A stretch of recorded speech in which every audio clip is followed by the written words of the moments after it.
হরিয়ানাতে বাংলায় কথা বলার জন্য গ্রেফতার করা হয়েছিল বনগাঁ থানার গাইনপুরের যুবক নাজমুল সর্দারকে। বনগাঁ পুলিশের সহযোগিতায় 3 দিন পরে ছাড়া পেয়ে ভয় কাজ ছেড়ে বাড়ি ফেরার অপেক্ষায় যুবক।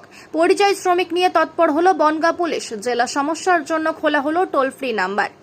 উত্তর 24 পরগনার বনগাঁ থানা এলাকার নাজমুল সর্দার বয়স 22 বছর। বাবা এবং মায়ের সঙ্গে হরিয়ানার গুড়গাঁওতে থেকে সাফাইয়ের কাজ করত। গত 19 জুলাই কাজ থেকে ফেরার সময় হরিয়ানা পুলিশ তাকে গ্রেফতার করে। প্রমাণপত্র দেখাতে চাইলেও দেখেনি হরিয়ানা পুলিশ। পরিবারের অভিযোগ, বাংলায় কথা বলায় বাঙালি হওয়ায় বাংলাদেশি ভেবে তাকে গ্রেফতার করেছিল হরিয়ানা পুলিশ। পরবর্তীতে বনগাঁর গাইনপুরের বাড়িতে খবর আসার পরে তার বোন বনগাঁ থানার দ্বারস্থ হয়। বনগাঁ জেলা পুলিশের উদ্যোগে হরিয়ানা পুলিশের সঙ্গে যোগাযোগ করে পরবর্তীতে 22 জুলাই জেল থেকে মুক্তি পায়। কিন্তু নাজমুল বাড়ির সঙ্গে ভিডিও কলে কথা বলবার সময় জানায় এখনো আতঙ্কের পরিবেশ রয়েছে এখানে। বাংলায় কথা বললেই তাদেরকে তুলছে পুলিশ। এখনো আতঙ্কের পরিবেশ রয়েছে সেখানে।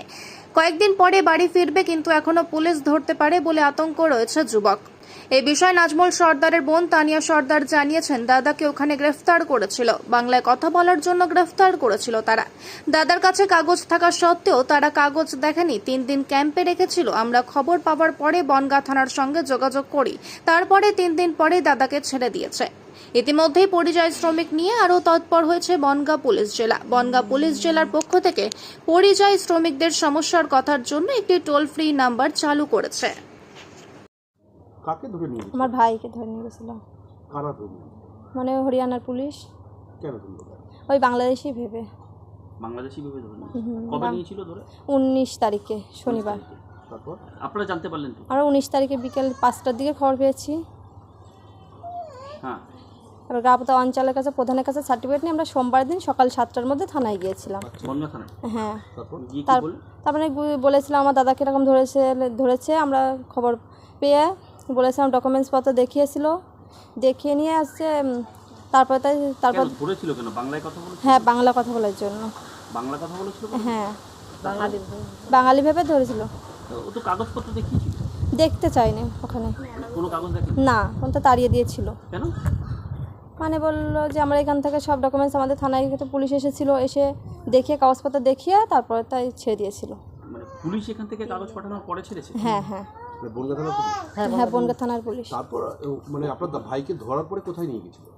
ওটা থানা কি থানা? বাচ্চাপুর মনে হয় থানাটা সঠিক বলতে পারবো না। টেনশন ক্যাম্পে রেখেছিল? হ্যাঁ। কোথায় রেখেছিল? বাচ্চাপুর থানায় রেখেছিল ওটা। আপনার দাদাকে কোথায় রেখেছিল? ক্যাম্প। হ্যাঁ, ধরার পরে কোথায় রেখেছিল? ধরবার ক্যাম্পে রেখেছিল। কথা বলতে ডিস্ট্রিক্ট। ফোনে কথা বলতে পারছিলেন না, আমরা কোনো খবর পাইনি। কি অত্যাচার কিছু করেছে? অত্যাচার করেনি, মানে ফোন টোন সব কেড়ে নিয়েছিল। তারপর বাড়ির সঙ্গে কথা বলতে? না, বাড়ির সাথে কথা বলতে দিন। এখান থেকে সব কিছু ডকুমেন্টস দেখার পরে তারপরে সন্ধ্যাবেলা ফোন করেছে, ছেড়ে দেওয়া হচ্ছে। তখন আনতে গেছিল। কদিন পরে আনতে? 3 দিন পরে। 3 দিন পরে ছিল? 3 দিন কোথায় ছিল? 3 দিন ওই ক্যাম্পে ছিল। ক্যাম্পে ছিল? হ্যাঁ। কেন মানে হঠাৎ করে এরকম ধরলো কেন? কি করে ওখানে? ওখানে এসে সাফ সাফাইয়ের কাজ করে। কতদিন ধরে থাকে? তাও 4-5 মাস থাকে, আর আমার বাবা মা তাও 4-5 বছর থাকে। তো হঠাৎ করে ধরলো কেন? এই বাংলাদেশি ভেবে। বাংলায় কথা বলে? হ্যাঁ, বাংলা কথা বলার জন্য। তারপরে পুলিশের সহযোগিতায়? হ্যাঁ, আপনারা কি করলেন? আপনারা যখন জানতে পারলেন কি করলেন? আমরা ওখান থেকে ফোন করেছিল, তারপরে আমরা খবর পেয়ে এখান থেকে দৌড়াদৌড়ি করেছি। কি করেছেন? গিয়েছিলাম মাঝে প্রধানের কাছে সার্টিফিকেট নিয়ে থানায় গিয়েছিলাম। থানার থেকে সব কিছু ডকুমেন্টস দিয়ে আমরা ওখান থেকে থানার পুলিশে তদন্ত করে তারপর ছেড়ে দিয়েছিল।